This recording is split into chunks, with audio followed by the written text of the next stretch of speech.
अभिनंदन अपार। बहुत बहुत स्वागत है दोस्तों आपका मेरे इस फेसबुक यूट्यूब चैनल आजादी की कहानी के 54वें एपिसोड में। पिछले एपिसोड में हम आपको बिहार के उन उग्रवादी आतंकवादी क्रांतिकारियों के जीवन वृत्त के बारे में चर्चा कर रहे थे जिनका महान योगदान देश की स्वतंत्रता में था। इसी क्रम में हम आपको समस्तीपुर जिले के दक्षिणी क्षेत्र में गंगा के नजदीक समीप अवस्थित ग्राम मालपुर के श्री बालेश्वर सिंह जी के जीवन वृत्त के बारे में आपसे चर्चा कर रहे थे। उसी क्रम को आगे बढ़ाते हुए अब हम आपको बताना चाहेंगे उनके कृत्यों के संबंध में जो उन्होंने मुझे अपनी अंतर्भिक्षा के दौरान बताया। वे कि आजाद दस्ता की गतिविधियों में रामदेव शर्मा ग्राम बांदे, मदन जी पहलवान ग्राम वासुदेवपुर ये ऐसे युवक थे जिनका महत्वपूर्ण गुप्त सहयोग इन्हें प्राप्त हुआ। इस अभियान में इनके साथ आजाद हिंद दस्ता के क्रियाशील सदस्य थे वासुदेवपुर जिला वैशाली के श्री मुनेश्वर सिंह, जो भूतपूर्व मंत्री भी बिहार सरकार में रहे, श्री लाला सिंह वासुदेवपुर के ही, जोरपुरा निवासी श्री बलदेव चौधरी जी, सर्वश्री देवनारायण गुरमैता भागलपुर, सूर्य नारायण सिंह ठाहर निवासी मकरमपुर, जिला मधुबनी के श्री यमुना सिंह एवं श्री सत्यनारायण सिंह तथा सत्यनारायण सिंह आजाद गोही, जिला समस्तीपुर निवासी। पटोरी में डॉक्टर वसीर इमाम की बंदूक निम्नलिखित योजना के अनुसार छीनी गई। बालेश्वर बाबू ने स्वयं एक रोगी की हैसियत से रात्रि के प्रायः 9:30 बजे डॉक्टर को आवाज दी। डॉक्टर के बाहर निकलने पर दस्ता के सदस्यों ने उन्हें हथियारों के साये में बंदूक और गोलियां देने पर विवश किया, जिसका डॉक्टर ने प्रतिरोध किया और इसमें एक स्थानीय व्यक्ति मोहम्मद छोटे मियां, जो बाना चलाने की कुशलता रखता था, ने भी डॉक्टर की हिमायत में प्रतिरोध किया, जिसकी कीमत उसे अपने पांव गंवा कर चुकानी पड़ी, क्योंकि विवश होकर श्री देवनारायण गुरमैता ने उसके पांव में राइफल से गोली मार दी। पांव काटकर ही डॉक्टर उसकी जिंदगी बचा सके। इस योजना की सफलता निश्चित प्राय इसलिए भी थी कि डॉक्टर बशीर का लड़का बालेश्वर बाबू का सहपाठी था और गिरजा प्रसाद उसी विद्यालय के प्रधानाध्यापक थे जहां बालेश्वर बाबू ने 8वें वर्ग की शिक्षा प्राप्त की थी। अतः दोनों के घर इनका आना जाना लगा ही रहता था। सच तो यह है कि दल द्वारा प्रेषित कार्यक्रमों में बालेश्वर बाबू ने सर्वप्रथम पटोरी के इन्हीं 2 व्यक्तियों की बंदूकें छीनने की योजना दल के सामने इसलिए रखी क्योंकि ये दोनों ही व्यक्ति अंग्रेज सरकार के पक्षधर थे, उनकी दलाली करते थे, क्रांतिकारियों के विरुद्ध जनमानस तैयार करने में संलग्न थे।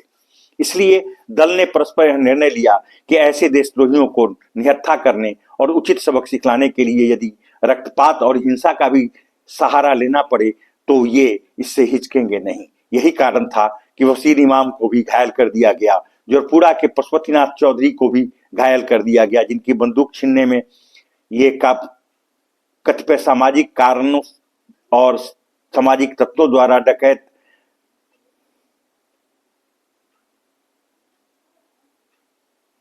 का हल्ला कर दिए जाने के कारण असफल रहे। श्री गिरजा प्रसाद को भी कुछ चोटें आईं। पटोरी अभियान में श्री स्थानीय लोगों ने भी इन लोगों पर डकैत समझकर ही हमला कर दिया, जिसके फलस्वरूप इन्हें गोली चलानी पड़ी और छोटे मियां की टांग में गोली लगी। कुछ दिनों के बाद इन्हें यह पता लगा कि गोली से घायल मुस्लिम युवक की जान बचाने के लिए उसकी टांग काट देनी पड़ी। पटोरी अभियान का नेतृत्व श्री बालेश्वर प्रसाद सिंह जी ने ही किया था, क्योंकि पटोरी के दोनों ही व्यक्ति डॉक्टर इमाम और गिरजा प्रसाद, जिनके पास बंदूकें थीं और जिनको छीनने के लिए गए थे, वे घर श्री बालेश्वर बाबू का आना जाना उस घर में लगा रहता था। उनके आवास का संपूर्ण भूगोल इन्हें ज्ञात था। वस्तुतः डॉक्टर इमाम का पुत्र इनका सहपाठी था और जब उस दस्ते का नेतृत्व करते हुए ये वहां पहुंचे तो भादों की काली डरावनी रात थी, बूंदाबांदी हो रही थी। इन्होंने आवाज बदलकर, ताकि वो आवाज नहीं पहचान लें, उनके दरवाजे पर एक रोगी के स्वर में कहा कि डॉक्टर साहब जल्दी बाहर आइए, मुझे सांप ने काट लिया है। डॉक्टर साहब ने कहा कि तुम अस्पताल चलो, मैं आ रहा हूँ। इन्होंने सोचा कि डॉक्टर साहब कहीं पिछले दरवाजे से निकल नहीं जाए, इसलिए खिड़की पर चढ़कर देख लिया कि डॉक्टर क्या हरकत कर रहे हैं। देखा कि डॉक्टर पिछले रास्ते से निकलने का प्रयास कर रहा है। इन्होंने दल बल सहित डॉक्टर साहब को जा घेरा तथा हाथापाई हुई। उनके एक स्थानीय अंगरक्षक सह कंपाउंडर तथा खुद उनको घायल कर ही इन्होंने उनसे बंदूक छीन सकी। फिर उसी रात इन्होंने गिरिजा प्रसाद की भी बंदूक छीन ली। वापसी पर स्थानीय युवकों द्वारा डकैत समझकर जो इनके दल पर हमला हुआ, उससे बचने के लिए ही देवनारायण गुरमेत्ता ने गोली चलाई, जिससे छोटे मियाँ घायल हुआ। उसके बाद इन लोगों को पता चला कि वाटर पंप पटोरी पर 10 सिपाही बंदूक के लिए पहरा देते हैं। कार्यक्रम बना कि उन सिपाहियों से राइफलें छीन ली जाए। फिर कार्यक्रम बना कि उन सिपाहियों से राइफलें छीन ली जाएं। ये लोग सदल बल चल पड़े पटोरी की ओर। शाम को बेनुआ आते आते जहां रात को गोपाल जी शर्मा नामक एक व्यक्ति के दरवाजे पर ठहरे, उस समय इन लोगों के पास 4 राइफलें थी, जिन्हें इन लोगों ने चटाई में छिपा रखा था। खाना खाने जब ये लोग गए तो किसी प्रकार के घर के स्वामी ने देख लिया कि चटाइयों में बंदूकें छिपा कर रखी गई हैं। उसने समझा कि ये लोग डकैत हैं, अतः उसने इसकी खबर निकटतम ताजपुर थाना को दे दी। ताजपुर के दरोगा ने ग्रामीणों के सहयोग से सोते समय इनके दल को घेर लिया।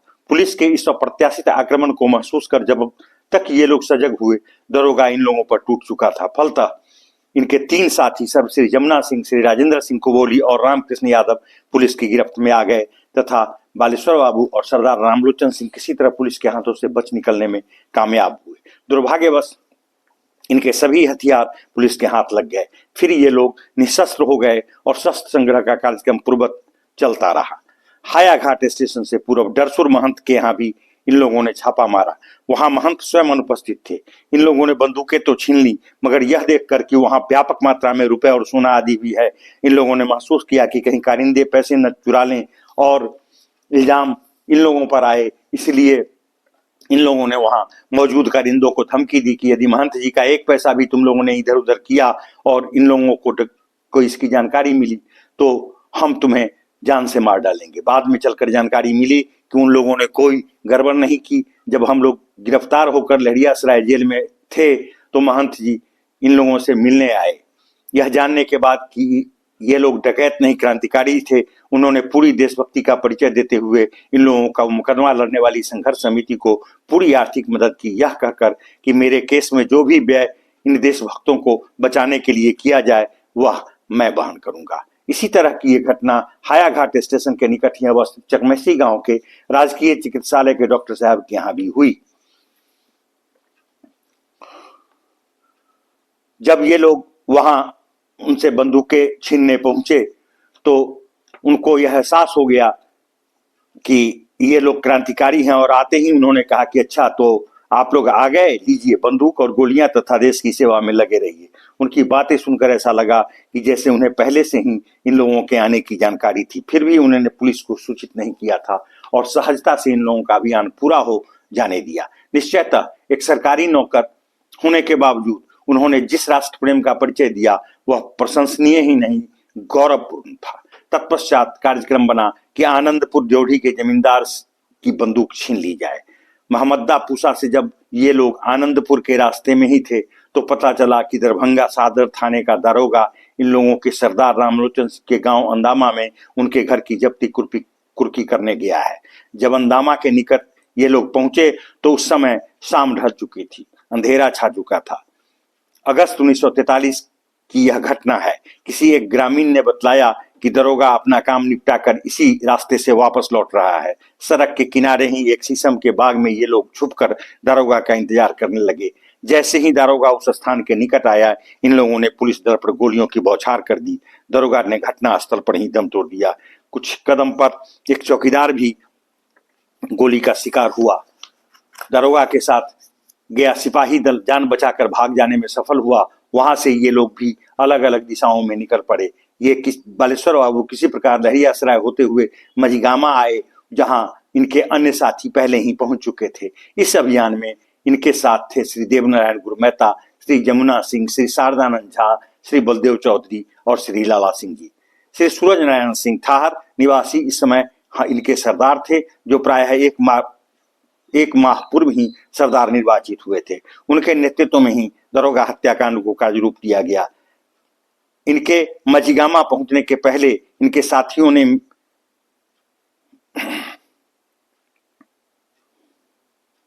इन लोगों के पहुंचने में हुए अनावश्यक विलंब के संबंध में यह अनुमान लगाया कि या तो बालेश्वर सिंह मारे गए या गिरफ्तार कर लिए गए। लेकिन इनको देखते ही इनके सभी साथी खुशी से झूम उठे। दल के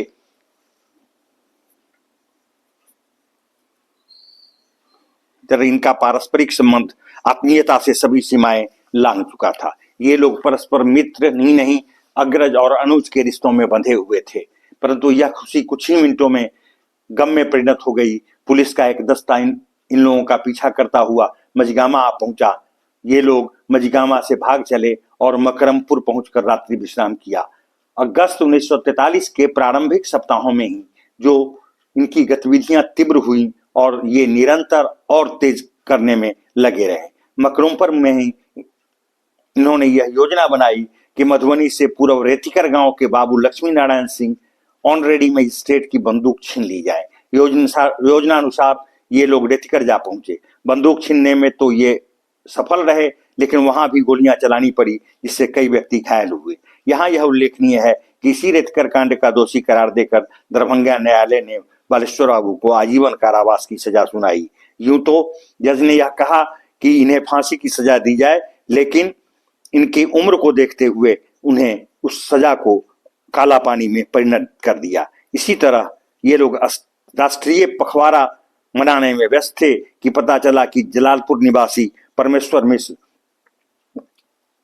जटवलपुर निवासी परमेश्वर मिश्र क्रांतिकारियों के गतिविधियों की सूचना पुलिस तक पहुंचाने का काम करता है। इतना ही नहीं, उसी गांव के इनके साथी श्री मौजीलाल चौधरी और से नंदू मिश्र को पुलिस से परेशान करवाता था।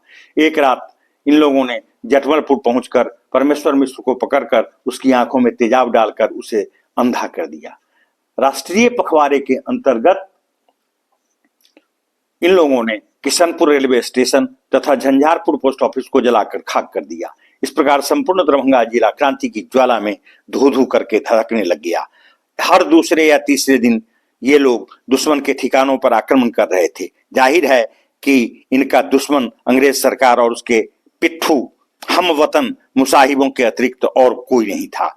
ऐसी ही घटनाएं मुजफ्फरपुर जिला अंतर्गत आजाद दस्ता के सक्रिय सेनानियों श्री अक्षय भट्ट राय चक सिकंदर निवासी, श्री बिंदवासिनी प्रसाद सिंह तत्कालीन प्रधान अध्यापक श्री हाई स्कूल तथा श्री रामचंद्र शर्मा बैकुंठपुर के नेतृत्व में आयोजित की जा रही थी। उधर मुंगेर और भागलपुर जिले में भी श्री सियाराम सिंह पार्थ ब्रह्मचारी तथा श्री राम बहादुर शर्मा के सबल नेतृत्व में आजाद दस्ता का कार्यक्रम काफी सफलतापूर्वक संचालित किया जा रहा था। महीने में एक बार हर जिले के कार्यकर्ताओं की गुप्त बैठकें होती थीं, जिसमें विगत की घटनाओं का मूल्यांकन और भविष्य के लिए कार्यक्रम का निर्धारण किया जाता था और तदनुसार प्रत्येक जिला निर्धारित कार्यक्रम को क्रियान्वित करता था। इन बैठकों में राष्ट्रीय स्तर के नेताओं का भी आगमन होता था।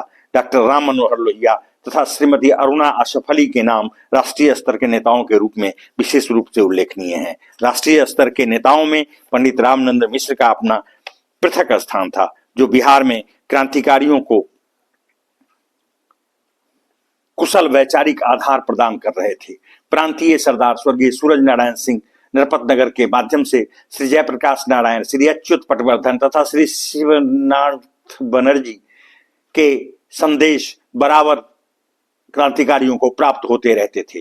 स्वर्गीय सूरज नारायण सिंह, स्वर्गीय योगेंद्र शुक्ल जलालपुर वैशाली, श्री बसावन सिंह जमालपुर बिद्दुपुर, पंडित रामनंदन मिश्र दरभंगा तथा गुलाब चंद्र गुप्ता उर्फ गुलाबी सुनार चंपारण के नेतृत्व में लगता था कि आजाद दस्ता ने अंग्रेजों को उत्तरी बिहार में प्रशासनिक दृष्टिकोण से पंगु बना दिया है। श्री जयप्रकाश नारायण, श्री योगेंद्र शुक्ल और पंडित रामनंदन मिश्र की गिरफ्तारी के बाद क्रांति को सक्रिय रखने की संपूर्ण जिम्मेवारी उत्तर बिहार में स्वर्गीय सूरज नारायण सिंह के सबल कंधों पर आई, जिसका संचालन उन्होंने एक जामाज सहयोगी श्री गुलाबी सुनार की मदद से काफी सफलतापूर्वक किया। ऐसी ही एक प्रांतीय स्तर की माहवारी बैठक मकरमपुर गांव में होने वाली थी। मकरमपुर गांव पंडौल के समीप सकरी और मधुबनी सड़क के किनारे अवस्थित है। इस गांव के जमुना सिंह, योगेंद्र सिंह एवं सत्यनारायण सिंह आजाद दस्ता के सक्रिय सदस्य थे। सूरज बाबू प्रांतीय सरदार तथा कुछ अन्य नेता वहां पहुंच चुके थे। स्वर्गीय श्री रामानंद तिवारी भी आरा से आने वाले थे। सूरज बाबू ने बालेश्वर बाबू को श्री बलदेव चौधरी एवं श्री रामदेव शर्मा को गांव की मुख्य सड़क के मुहाने पर निगरानी का आदेश दिया, ताकि यदि कोई दुश्मन गांव में प्रवेश करे तो उसको वहीं रोका जाए। इन लोगों ने तुरंत सरदार के आदेश का पालन किया और निर्धारित स्थल पर मोर्चा लेकर बैठ गए। कुछ देर के बाद श्री रामानंद तिवारी, श्री सूर्य नारायण सिंह राजा तथा श्री सुबोध सिंह उर्फ अमीन साहब मजिगामा, तीनों आदमी बैठक में भाग लेने हेतु दबे पांव मार्ग से गुजर रहे थे। उन लोगों ने इन लोगों को साथियों को वृक्ष की ओट में छुपे देखकर यह समझा कि शायद पुलिस वाले छुपे हुए हैं। तब ये लोग मकरमपुर वाले मार्ग पर न मुड़कर सीधे मधुबनी की ओर बढ़ना प्रारंभ किया। श्री बलदेव चौधरी ने उन लोगों को दुश्मन समझकर ललकार कर रुकने को कहा तो वो भाग निकले। बाद में जब श्री तिवारी को अवगत हुआ कि वहां क्रांतिकारी छुपे थे, उन्हें भाग जाने का काफी अफसोस हुआ। ऐसी बैठकें बराबर हुआ करती थीं जिसमें महीने भर का कार्यक्रम निर्धारित होता था और सदस्यों को दायित्व विशेष सौंपे जाते थे। अगस्त 1944 के अंतिम सप्ताह में सूरज बाबू को सूचना मिली कि ब्रिटिश सरकार व्यापक पैमाने पर क्रांतिकारियों को गिरफ्तार करने की योजना बना रही है और इसके लिए बिहार ने केंद्र से अनेक अंग्रेज गुप्तचरों की मांग की है। तब यह निर्णय लिया गया कि कुछ दिनों के लिए सभी पुलिस की लिस्ट में नामजद क्रांतिकारी बिहार छोड़ दें। सरदार एवं अन्य अनेक प्रमुख साथियों के साथ ये लोग बनारस पहुंचे। भागलपुर से पार्थ ब्रह्मचारी तथा मुजफ्फरपुर से रामचंद्र शर्मा भी अपने सहयोगियों के साथ बनारस पहुंचे। वहां संकटहरण बनारस के समीप किराए का एक मकान लिया गया जिसमें सभी आजाद दस्ता के सदस्य रहने लगे। उस मकान के निकट ही अवस्थित गोपाल लॉज में बालेश्वर बाबू छात्र के रूप में रहने लगे। उनका काम था बिहार के क्रांतिकारियों और सरदार के बीच संपर्क कायम रखना। महामना मालवीय जी, आचार्य नरेंद्र देव तथा डॉक्टर संपूर्णानंद जी के संरक्षण में ये लोग गुप्त रूप से वहां निवास करने लगे। वहां आनंदोदय शर्मा, जो BHU का छात्र था, आचार्य नरेंद्र देव का बड़ा ही विश्वास पात्र अनुयायी था। इन क्रांतिकारियों तथा उपरोक्त नेताओं के बीच संपर्क का माध्यम भी था, लेकिन आनंदोदय शर्मा अत्यंत खुद को लोभ मुक्त नहीं रख सका। उनके बीच कई ऐसे नेता और कार्यकर्ता थे जिन पर ब्रिटिश सरकार ने लाखों रुपए के इनाम की घोषणा कर रखी थी।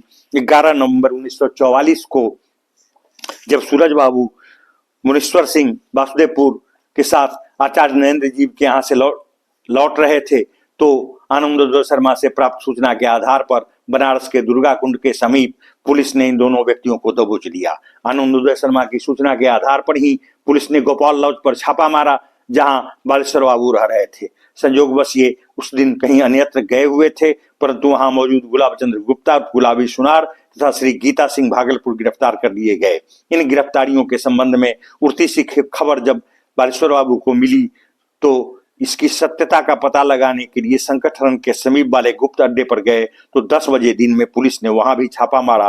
वहां मौजूद पार्थ ब्रह्मचारी भागलपुर, श्री रामचंद्र शर्मा मुजफ्फरपुर तथा अन्य लोग तो वहां से किसी प्रकार भाग निकले, परंतु बालेश्वर बाबू वहीं गिरफ्तार कर लिए गए। उन्हें बनारस के भेलूपुर थाने में रखा गया। पुलिस निरंतर उस अड्डे पर नजर रख रही थी। 2 दिनों के पश्चात शारदानंद झा एवं लाला प्रसाद सिंह, वासुदेवपुर वैशाली निवासी, धनबाद से लौटकर उसी मकान में इन लोगों से संपर्क करने हेतु आए और पुलिस के जाल में जा फंसे। इस प्रकार आनंदोदय शर्मा की गद्दारी के कारण इन जैसे अनेक देशभक्त पुलिस के शिकंजे में जकड़ लिए गए। जैसा कि पहले ही उल्लेख किया जा चुका है कि पुलिस ने बालेश्वर बाबू को गिरफ्तार कर बनारस के बेलूपुर थाने की एक अंधेरी कोठरी में डाल दिया, जहां इन्हें 63 दिनों तक रखा गया। इन 63 दिनों में बीच प्रत्येक दिन प्रातः 8 बजे से रात्रि के 10 बजे तक इनसे गुप्तचर विभाग वाले गिरफ्तारी से बचे क्रांतिकारियों के संबंध में पूछताछ करते। विभिन्न राज्यों से गुप्तचर विभाग की टोलियां आती और बारी बारी से इनसे विभिन्न प्रकार के प्रश्न पूछती, परंतु ये उनके किसी भी प्रश्न का उत्तर नहीं देते थे, क्योंकि उन्होंने यह दृढ़ निश्चय कर रखा था कि चाहे मेरी जान ही क्यों न चली जाए, मैं आजाद दस्ता तथा क्रांतिकारियों के गुप्त क्रियाकलापों को पुलिस के समक्ष नहीं खोलूंगा। फलतः निरंतर इनकी पिटाई होती रही। थप्पड़, जूते और चाबुक से तब तक पीटा जाता जब तक ये बेहोश नहीं हो जाते। फिर वो पानी की छींटे डालकर होश में लाते और फिर वही पूछताछ का क्रम जारी रहता और वो तब भी बेहोश ही रहता। तो नवंबर दिसंबर के ठंडे मौसम में इन पर बर्फ के टुकड़े डाले गए, पानी के बाल्टी उड़ेले जाते, बालेश्वर बाबू इस जालिमाना एवं मानसिक तरीकों से टॉर्चर करने वालों में तत्कालीन CID inspector Shri Kedar Sharma, Shri Bharat Singh, Uttar Pradesh police के तत्कालीन गुप्तचर अधिकारी भाटिया साहब तथा उत्तर प्रदेश के ही डीआईजी ऑफ सीआईडी वर्मा साहब के नाम विशेष रूप से उल्लेखनीय हैं। आज के एपिसोड में ही बस इतना ही। धन्यवाद। जय हिंद, जय भारत।